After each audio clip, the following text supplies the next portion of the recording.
We're live in the atmosphere. Good evening, everybody. How's everybody doing? Good. Everybody's being very Good.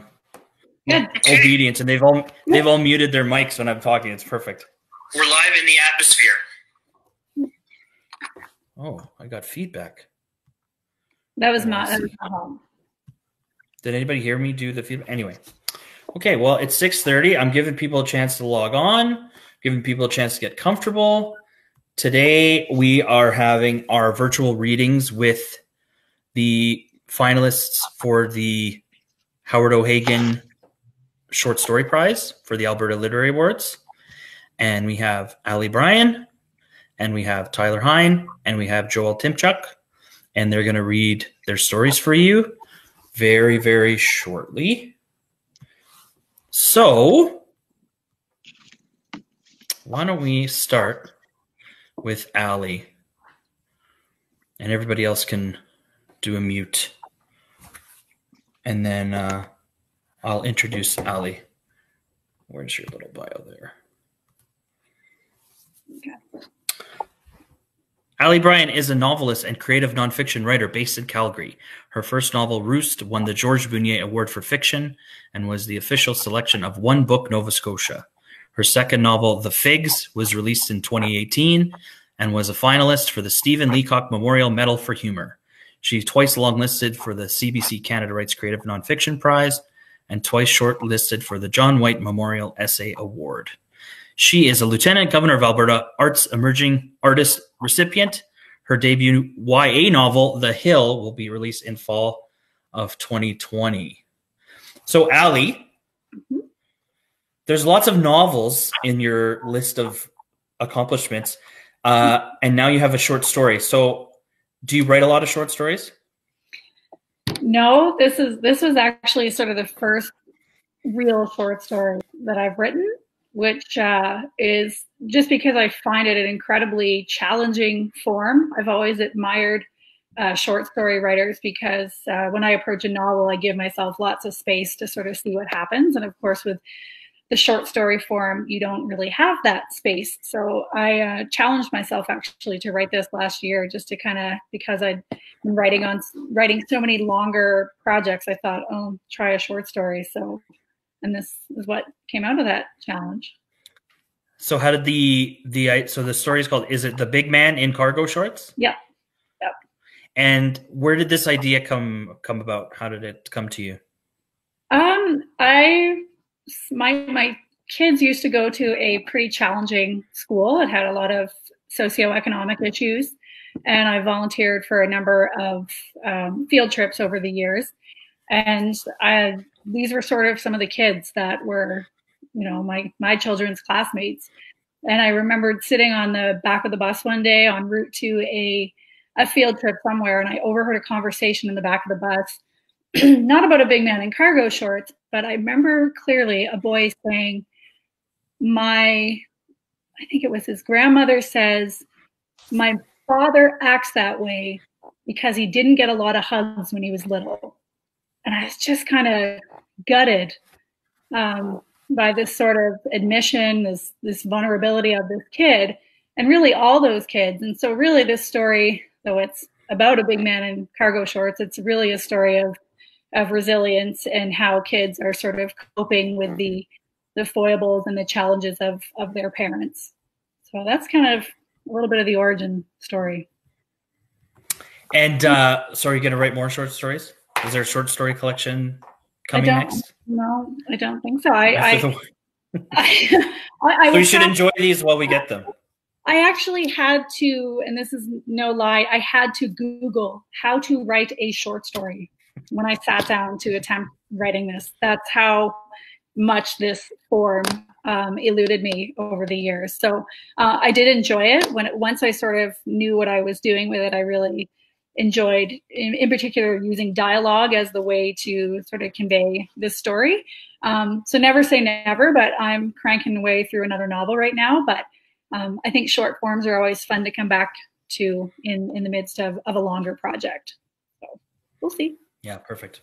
Okay, well, I will let you take it away with your short story. Okay, so the big man in cargo shorts. Leonard was the first to find him. The man was face down in the school's outdoor learning space, next to a planter of basil. He was fat, his calves the size of a turkey dinner, his hair a gnarled mess of seaweed. Leonard wondered if the man was dead, and then he wondered if the man who'd killed him was hiding somewhere on school property, near the rock where Aiden G broke his arm, under the blue slide, or behind the bench where Miss Fleet maniacally ate her daily salad as if it were a cheeseburger. No one on earth ate vegetables the way Miss Fleet did. There were no teachers on duty when Leonard's mom dropped him off on her way to the bus. The ice on top of the schoolyard puddles was still intact, and the jackrabbits lazed undisturbed in the field. Leonard peeled the liner from a day-old muffin his mom had brought him from work and searched the pavement for signs of blood. There were none. After circling the body a few times eating his breakfast, he reasoned that maybe the man was just sleeping because he grunted the way Leonard's uncle did when he slept on their couch, like he'd forgotten that he still needed to breathe. What is it? Shit, Jonah, you scared me. Leonard punched Jonah in the arm. Jonah's dad must have switched back to working nights. Leonard and Jonah stared at the body. I think one of those washed up on shore after a tsunami. Jonah was a grade sixer. He hadn't worn new pants in a couple of years. His ankles were bare. You mean a man? Leonard plucked sleep from his eye. Huh? You mean a man washed up on shore after a tsunami? A sea creature. Jonah's mom had sent him to school with a 2-liter tub of ice cream for lunch, and it was cold against his back because he'd only worn a hoodie. There had been no clean spoons in the drawer, so he'd packed a fork. It's a man, Leonard said. Jonah shrugged, allowed his backpack to slide onto the pavement, and knelt down, brushing the man's hair away from his face. I guess so. What are you guys doing? Alice's ma appeared beside the planter. We're looking at this man, Jonah gestured. Is he dead? Alice wore a First Communion dress over snow pants. Leonard shook his head. I heard him snore. Alice squatted down beside the man's face. His lips were banana slugs. I see his breath. She stood up. Anyone want to buy a fidget spinner? Only if it lights up. Leonard pulled his cell phone out of his pocket. Another 12 minutes before the teachers would show up. 14 if Mr. Bell was on duty. Do you think he's just asleep? Alice poked the man's boot with a stick. I think he's a worker man. I think he's homeless, Leonard said. Bet you he lays concrete, Jonah replied, holding a fork. That's what my stepdad does. Across the street, Zane skidded down the slope of his front yard. His mom, wearing yesterday's nightgown, waved goodbye from behind the screen door. Zane hurdled the chain that stopped cars from driving into the schoolyard and joined the group. Whoa, what is it? A construction worker, Alice said. He's having a nap. She made prayer hands and pretended to sleep. I still think he's homeless. Leonard pointed to a stain on the man's coat. There was a hole in the lining. Zane sniffed the air. He's passed out drunk. I don't smell anything, Alice said. Do you want to buy a fidget spinner? Is it the kind with blades? Alice frowned. Then no. Zane got on his knees. I'm guessing whiskey? That's what my dad drinks, Jonah said, whittling his fork into the bark of a nearby sapling.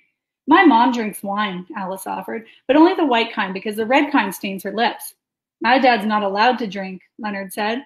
The last time my mom caught him, she made him go live with my grandparents. One time my mom got so drunk, she went outside and adjusted her bra. Zane blushed and scratched the back of his head.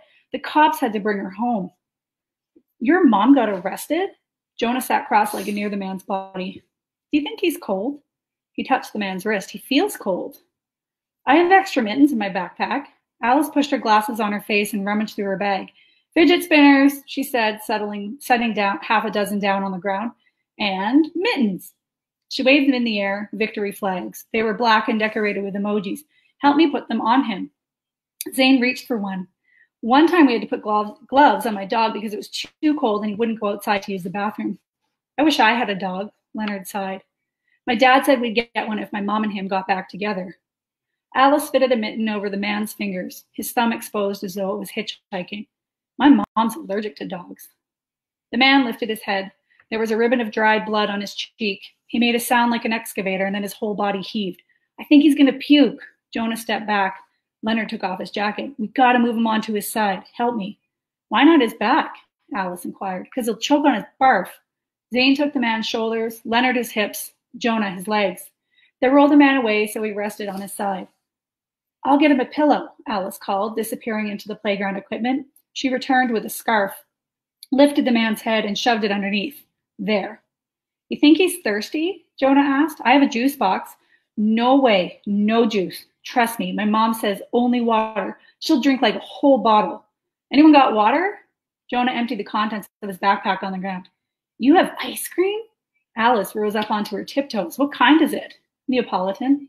I'll trade you 3 fidget spinners for it. I got water. Zane held up a squeeze bottle. Jonah rifled through the pile of fidget spinners and selected 3. Deal. Leonard gently tugged on the man's lower lip. Just pour a little. Zane tipped the bottle and squirted water into the man's mouth. The man swallowed and grated. Thank you. You're welcome, Alice replied, removing the ice cream lid and inspecting the contents of the container. She swiped her pinky across the surface and licked her finger clean. Yum. She replaced the lid, zipped the tub in her backpack, and climbed onto the planter. Now what? Jonah asked. Sometimes I rub my mom's back, Zane said, but I'm not rubbing his. Yeah, my dad says it just takes time, or another beer. But none of us had one of those. Leonard checked his phone again. 2 minutes. I saw Miss Lee go into the school. Jonah ran the fork through his hair. He hadn't washed it in a week, and it stayed where the fork moved it. Mr. Chen, too. Then placed a hand on the man's shoulder. I think he's going to be okay. Doesn't seem too old. I bet you he's 30. My dad's 30. Leonard picked a piece of basil and twirled the stem between his thumb and finger. My dad's 43, Alice said. My parents married late. That's really old. I know. He's like already losing his eyesight. The school's front door wheezed open and Miss Fleet stepped out with her safety vest and bagel. Go tell her, Leonard said. Miss Fleet, Alice yelled. We found a big man in cargo shorts. Miss Fleet put her hand to her ear like she couldn't hear. Alice, Zane said, I think you have to go over there and tell her. Fine. Alice sighed. She jumped down from the planter and ran across the schoolyard, ice cream jostling in her backpack. Jonah collected his fidget spinners and shoved a tattered Ziploc of pretzels into the pocket of his hoodie.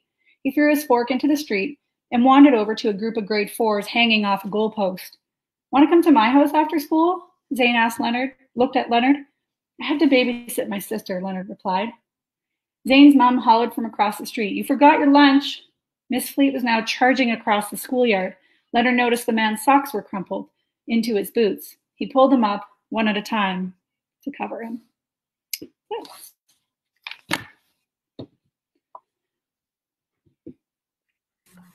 Thanks, Allie. That was great. Thanks. And this story first appeared in Alberta Views? Yep. And what month or what time of the year did that come out? It was in the fall, so it was sort of an appropriate back-to-school story. So September 2019. Perfect. Well, thanks so much. Thank you. See, you're done now. The hard work is over. Listen now. That's the best. Unless somebody has a question for you later, then they can ask it. Okay. On Facebook. All the people on Facebook. Tyler Hein is next. Tyler, are you there?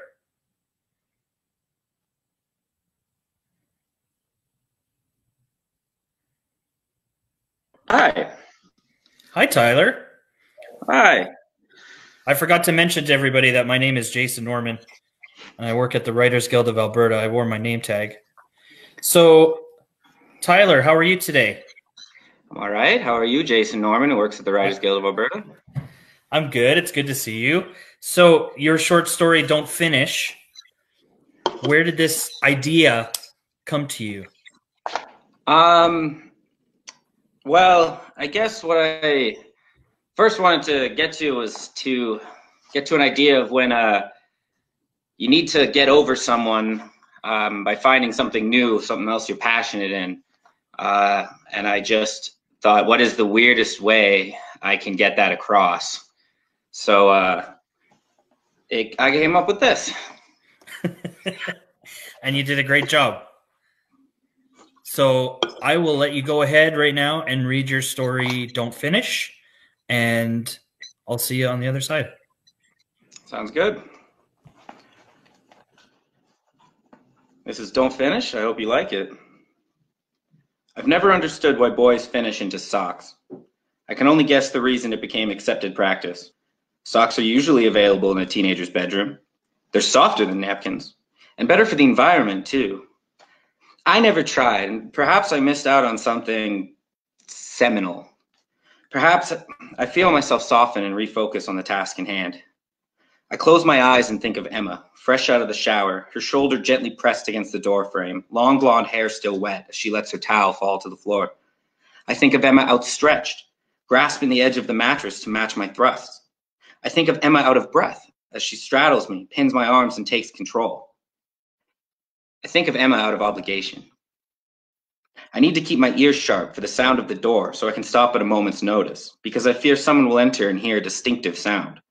I'm paranoid people will know and decipher guilt from my flushed face and light sweat, so starting a little over a month ago, I've been making the trip to the sparsely populated 17th floor washroom of my office complex every day around 2 p.m. to masturbate. With sad frustration, I admit defeat. It's difficult to orgasm on high alert. At home, I wait for Emma to log on while a bowl of pierogies turns cold on my lap. As of 5 months ago, she lives in Cairo, working with an international organization to empower women through education. She had to take the offer, and I was excited for her.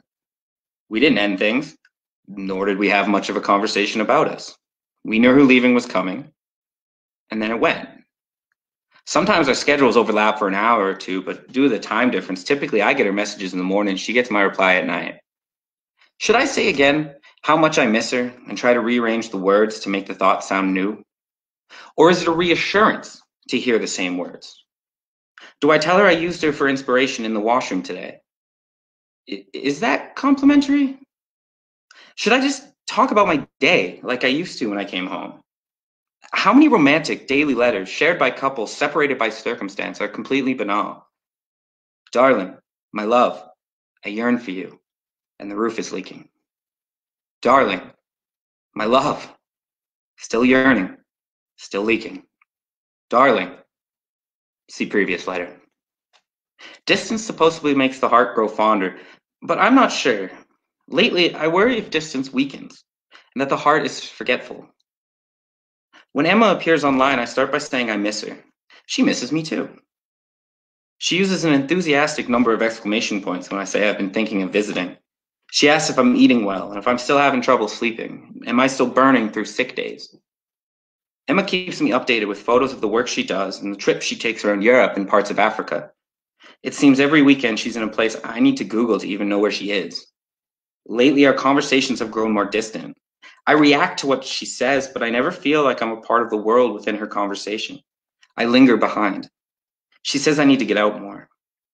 Whenever the conversation turns to me, my little anecdotes about misheard lunch orders and failed bathroom orgasms make me feel stale and small.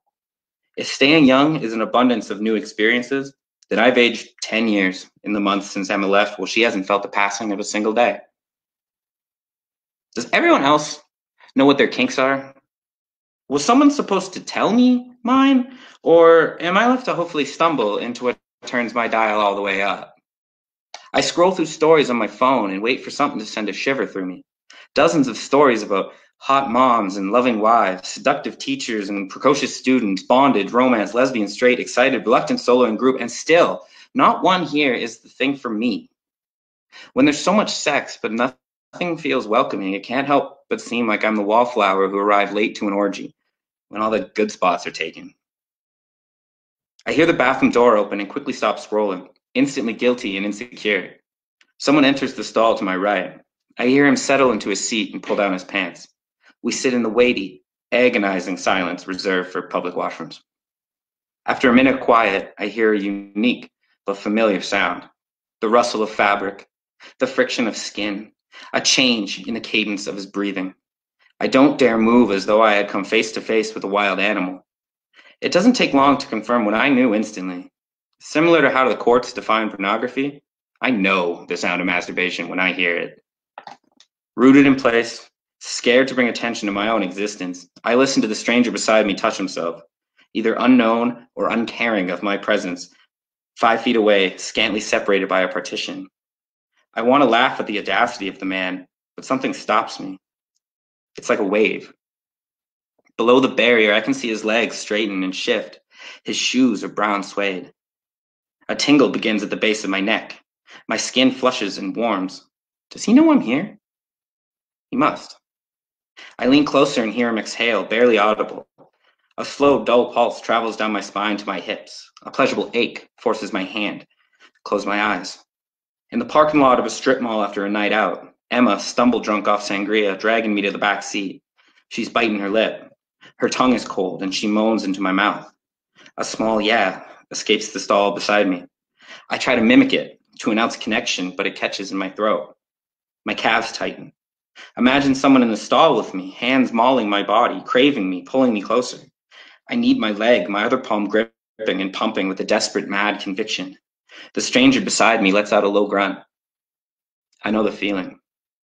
I try to delay myself from finishing as I rip toilet paper from the roll and cover my load like someone would blanket a fire. From the other stall, I hear a voice say, "Did you?" "Yeah," I say after a short pause. Without any acknowledgement, the man stands and leaves the stall. He quickly rinses his hands and exits the bathroom. I am alone. Gradually, my chest returns to its normal pattern of rise and fall, and clarity creeps its way back. Pants around my ankles, a wad of tissues in my hand, and a penetrating sense of guilt, shame, and confusion has my stomach rolling like a cement mixer. I sit in the stall for a while, waiting on a settling feeling I know won't soon come. I know it's him because I know it's him. I can feel it through my whole body. Over the last couple weeks, we have developed a wordless schedule. It was always signaled by a silence, but not any type of silence. When it's he and I alone, there's direct current shooting through the nothing, a palpable, noticeable lack of noise capable of turning me on like nothing else. It's been a few days without this thrill unlike any other. Separate when we are together, together though we are separated, sharing the artificial clean and the droning hum of the fluorescent lights. Sometimes we are stopped by an intruder, most times we aren't. Around 2 p.m., I take the stairs up to the 17th floor, excited since morning, and wait. I always arrive first. He is the next person to enter. He takes the adjacent stall, and I luxuriate in the buildup, tense and intoxicating like the climb of a roller coaster. I shift, almost uncomfortable with the tease as I wait for a sign from a person I can't see. The sound of his belt unbuckling rings out like a starting gun. I'm too quick off the jump, too eager to be sexy, too into myself. I'm noisier than I've ever been, gasping, moaning, as if my original fear was never mine, but the reservations of someone less bold. My hand presses the cold partition and the metal creaks. I'm close when I hear his voice for the second time. "Don't finish," he says. I stop, stunned almost as much by hearing his voice as I am by the words. Through short, harsh breaths, I say, "What?" "Don't finish." I don't know why, but I comply. I remove my hand from my penis and wait, listen to the sound of skin on skin steadily rise in speed and intensity until it's clear his ass lifts from the seat as he comes. A line of toilet paper Rapunzels to the tile floor before being torn at the top, and then the awkward noise of him cleaning up. He flushes the toilet, washes his hands, and exits the bathroom, all while I, still hard, stare at the faded green of a bathroom stall door. Back at my desk, I can't stop tapping my leg, and I'm unable to focus for any real duration. There's a dull throb echoing out from my pelvis and gut, a pressure that grants me a solidarity with a kinked hose. Unable to take it any longer, I rush to the 17th floor bathroom, into the same stall where I was instructed not to, and finish quickly and without much effort. But it's always downhill after the climax, and the betrayal has a shame roll over me like a storm cloud. I wash my hands again and again like a perverted Lady Macbeth. My stomach is an empty mine shaft, all bottomed out and hollow. I feel ugly all day. I'm not sure of the tact required to tell the man in the other stall that I'm not in the mood. That it's not him, it's me. I'm tempted to say I have a headache. I'm still rattled by how much someone whom I haven't seen, whose voice I've barely heard, and whose skin I've never felt could affect me to such a degree. He's in the stall beside me, and I'm looking down, demanding answers from my shoelaces. I imagine being touched on the shoulder and turning my head away dramatically. I think I can hear a question in the ruffling noises he's creating, or at least I hope I can. Then it dawns on me how much I've put into an idea with no answers, deriving meaning from the...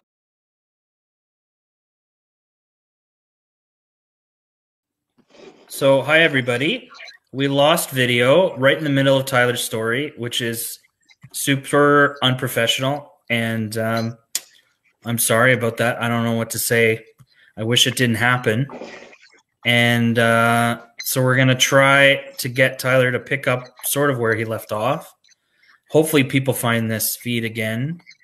But I also remembered that I forgot to introduce Tyler because I was so excited to hear his story. So Tyler Hein is a writer living in Edmonton, Alberta. He is a graduate of the UBC Creative Writing MFA program. He is the recipient of a TELUS Story Hive grant and was shortlisted for the RBC/PEN Canada New Voices Award. His prose and poetry has appeared in This Magazine, Maclean's, Glass Buffalo, and Funicular, among others. He is currently working on his debut novel. So, Tyler? Yeah? I'm sorry you got cut off. Let's try to actually finish. Edging the people. Take it away. I'm not sure of the tact required to tell the man in the other stall that I'm not in the mood. That it's not him, it's me. I'm tempted to say I have a headache.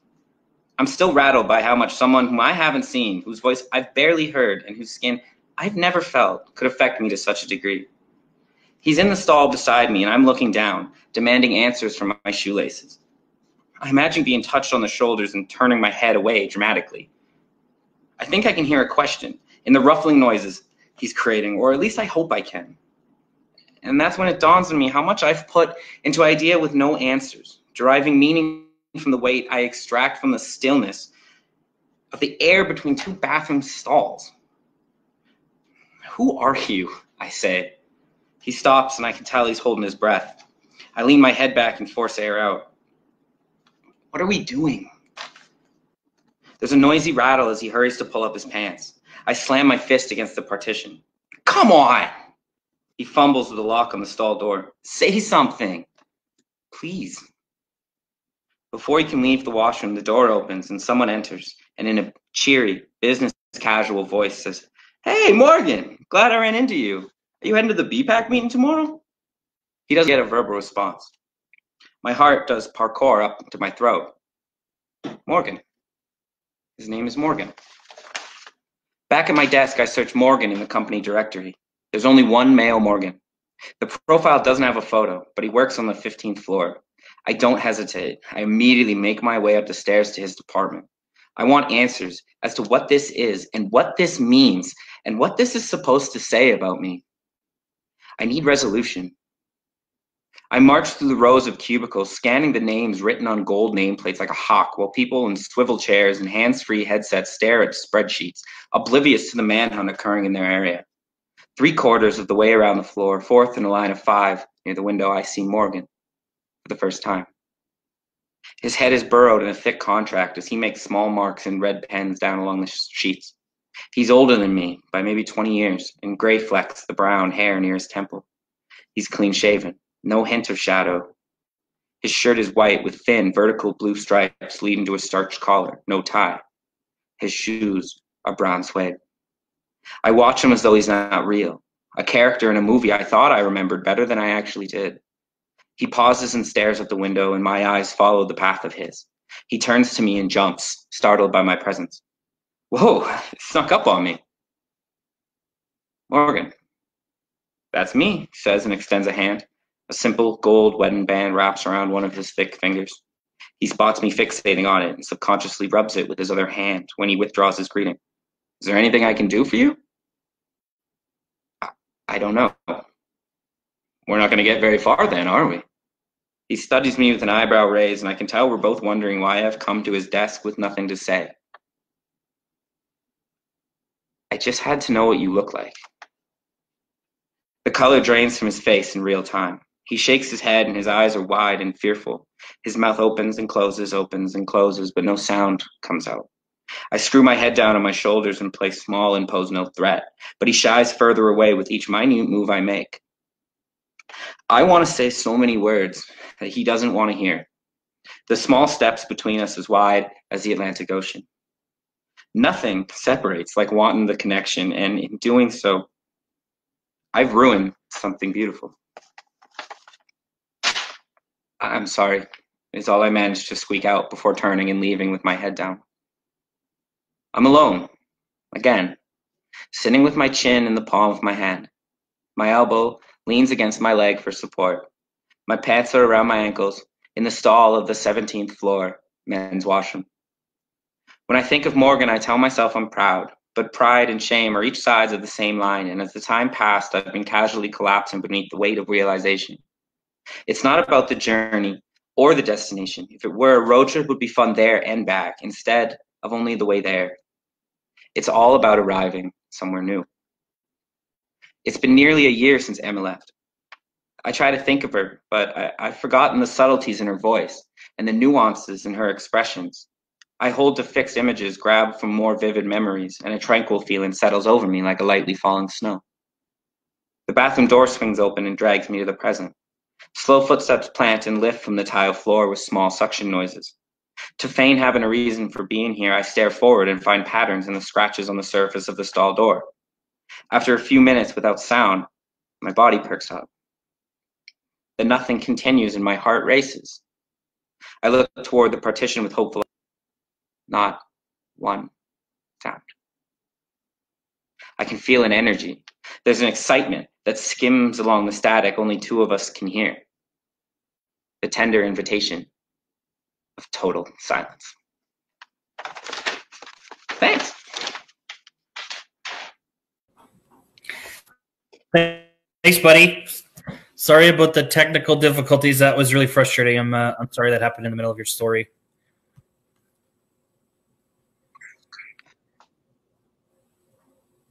We good?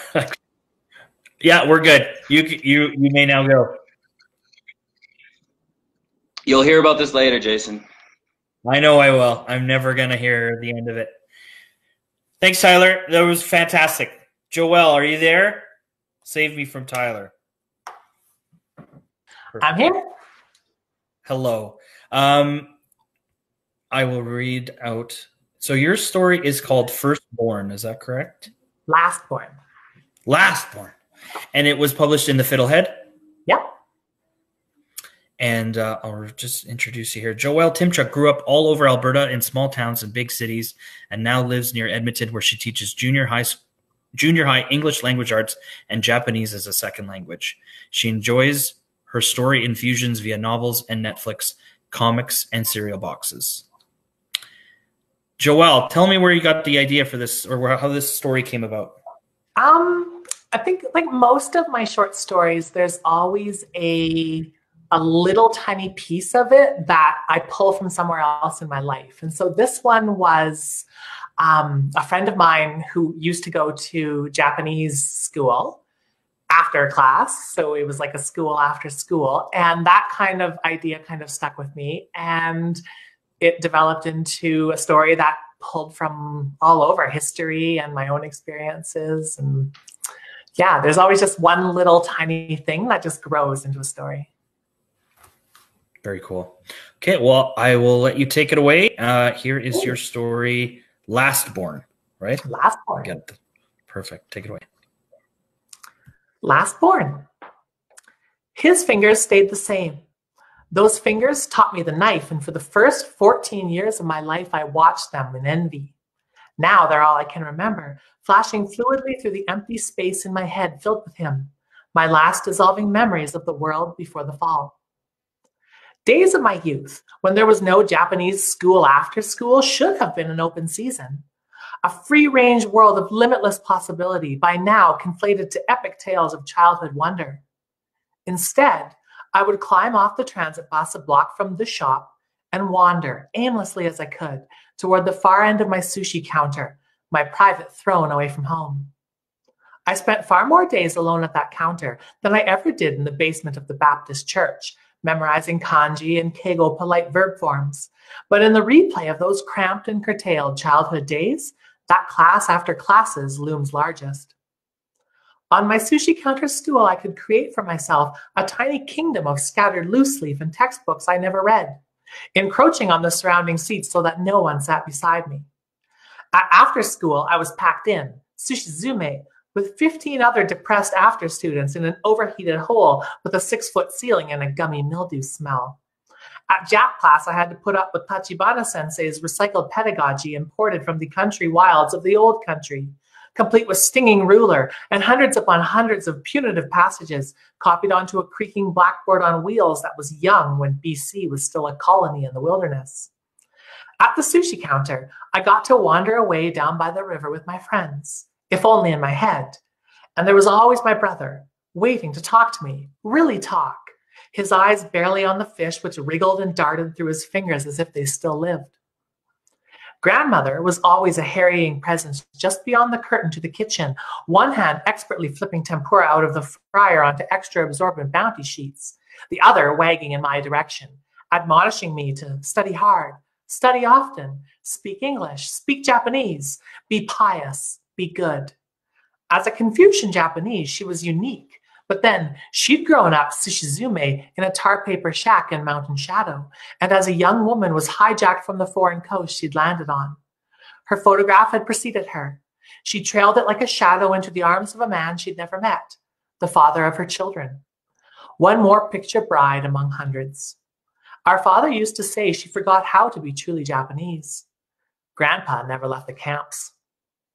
When I was small, my feet would hang off the edge of the bar stool across from my brother while I watched him slicing sushi. During those years, grandmother disappeared twice for long weeks from behind the kitchen curtain. Only big did I learn she had traveled back to the empty world of her youth, longing to be surrounded by the ghosts that still lived there, hoping to be haunted by grandfather. Vicky told me that. Memory and the past are liars together. Grandmother never really was the harpy I recalled. A stroke may have had something to do with it. My brother never really protected me from her admonitions, her thinking. Most of it soaked into me anyway, through his protective form, as if he wasn't even there. I used to imagine the three of us as a great, long dragon, much like the one painted on the wall that was my world from 3 to 13, a devolving dragon of Japanesetude. Satori, Ane-san, older sister, was the head, the most dragon-esque part of the dragon. Born first, she was the most Japanese of us and therefore the least. A free Canadian, the forefront of the second generation out of the camps. My brother, Ane-san, was the middle of the beast, the stomach, hungry for a different place. I would watch the claws of my painted dragon grow dark as the sun went down at bedtime outside my room and think of Anie's slender white fingers. I was the dragon's tail, the youngest and the accident. All of my white friends were youngest children. All of them were granted by their exhausted parents freedom so fabulous that I've forgotten them in self-defense. Well, I was forced to become Japanese again, never having been so before. There has to be a reason why whenever I think of Japanese class and that church basement, I can feel that old childhood dragon poking around behind my eyes. I see Satori never having to go, learning halting Japanese from grandmother. Our parents refused to use it.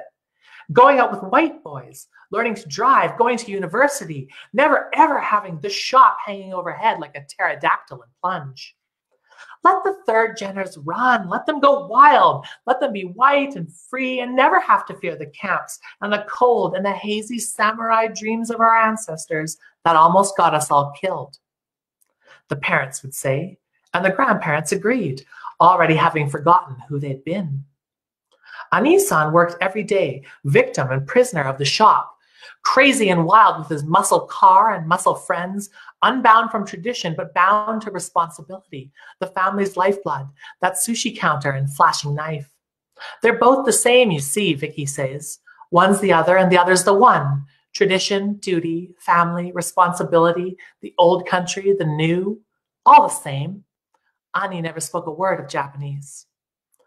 As the accident, the tale's tip, I saw us discovering ourselves again, as a people, as a victimized class. We had get-together halls and get-together meetings and good old times. Aren't you the boy from X sushi shop? The girl with the delicately sloping eyes asked me in whispered Japanese while I chased her breathlessly through a dusty cloakroom.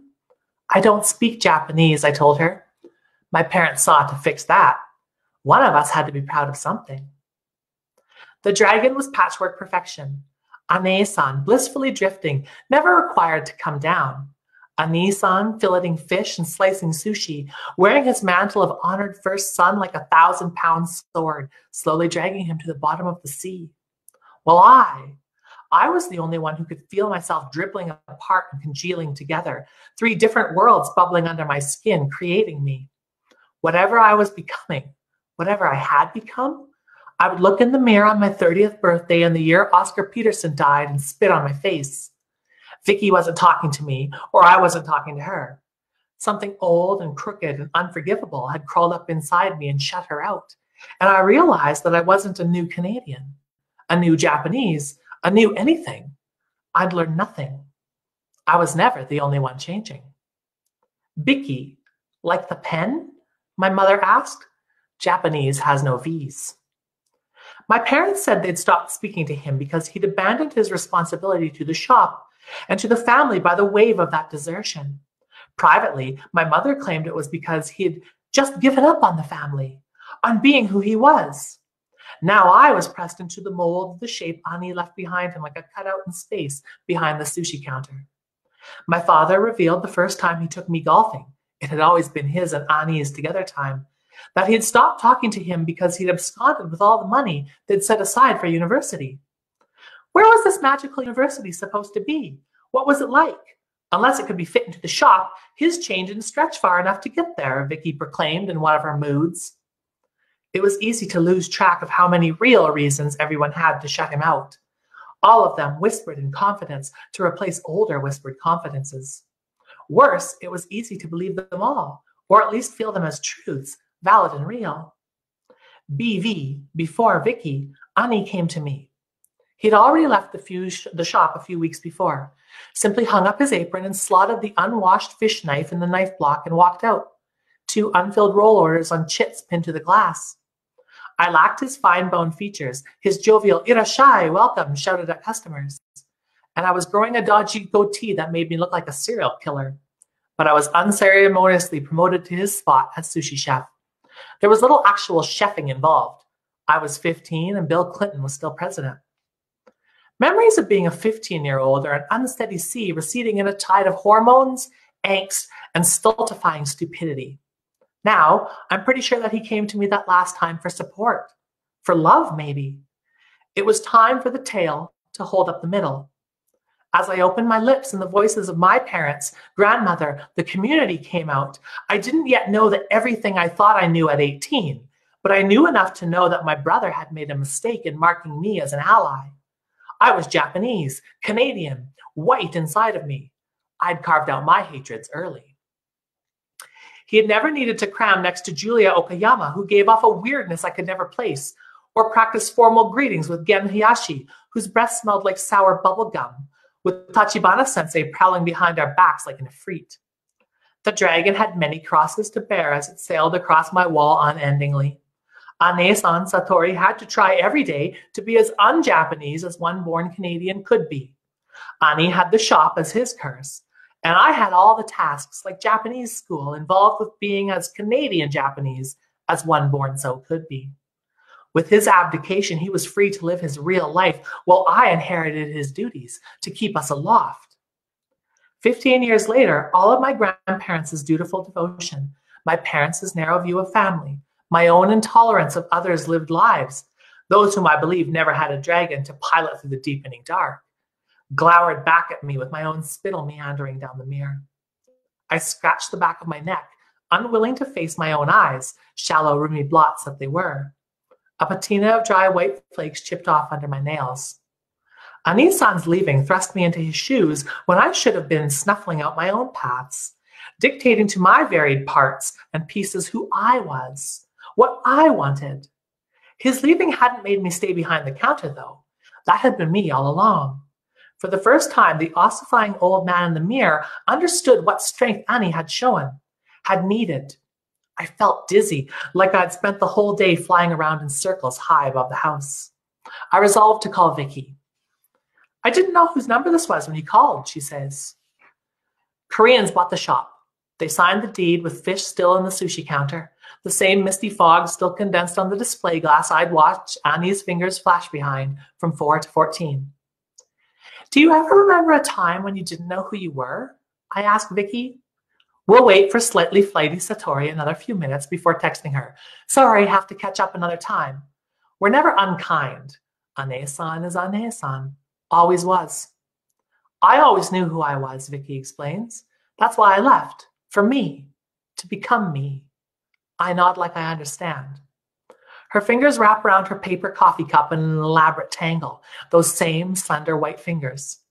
I think of the dragon, long since painting over in my old room, now my father's reading room, and know we'll be all right. The dragon is still flying, finding its way in the dark. Ane-san, I say, still watching those fingers. His fingers never changed. She grunts acknowledgement over the edge of her cup. Nande mo nai. Some Japanese coming back. Nothing. And that's Last Born. Thank you so much. That was fantastic. Everybody else can come back if they're here. There's Allie. Tyler might have just written me off and said, "You're not going to write me off again." Thank you so much, everybody, for being my guinea pigs today. And I know with the first streams, there can always be, issues like this. But you all just read terrifically, and it was great to hear you read your stories. And to everybody that's watching, we're going to try to do this again on Thursday with another finalist group. And that's about it. So thank you again to Allie Brian and Tyler Hein and Joelle Tymchuk. And I hope everybody has a good night and wash your hands and all that stuff. Don't touch your face. Don't touch your face, ever. I mean, I've touched it 60 times probably while I was listening to that, but I'll try better tomorrow. Okay, have a good night, everybody. Thanks very much. Thanks for watching, everyone. Congrats, everyone. Thanks.